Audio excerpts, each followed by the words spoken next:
Augusta, gabble. Tyrell Hatton was asked about his birdie putt on 14. But in that moment, he had another hole on his mind. The one up ahead.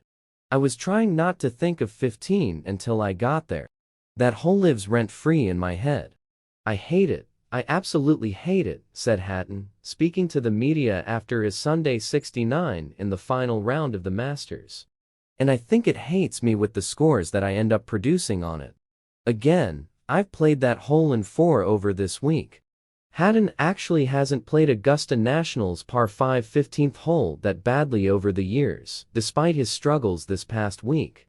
In his previous 7 Masters appearances 24 rounds, he's played it to a scoring average of 4.88.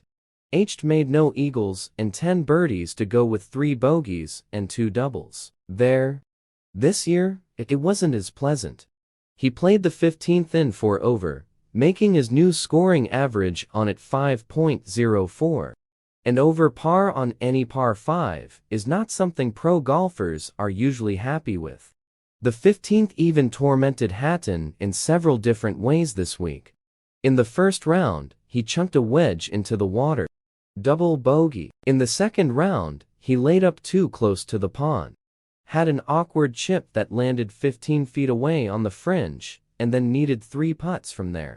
Bogey. On Saturday, he scrapped laying up, hit his second shot well over the green, and it rolled into the pond in front of the 16th tee. Bogey. Sunday didn't start much better. Hatton pulled his tee shot left into the trees and immediately dropped his driver. But he was able to punch out, wedge on, and 2-putt. Although he was annoyed, he left his approach above the hole, leaving one of the fastest putts I've ever had in my life. With his par on 15 on Sunday, Hatton continued one of the best rounds of the day, and he was 5 under without a bogey with 2 holes to play. But bogeys on 17 and 18 to a 3 under 69, getting him in at 3 over for the week.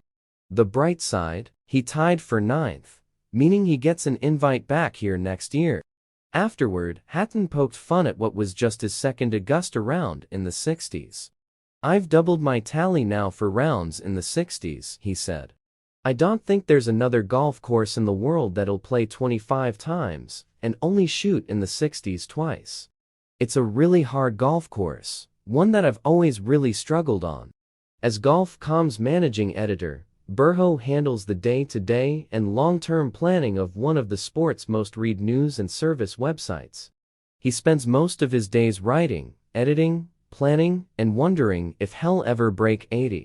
Before joining Golf.com in 2015, he worked at newspapers in Minnesota and Iowa.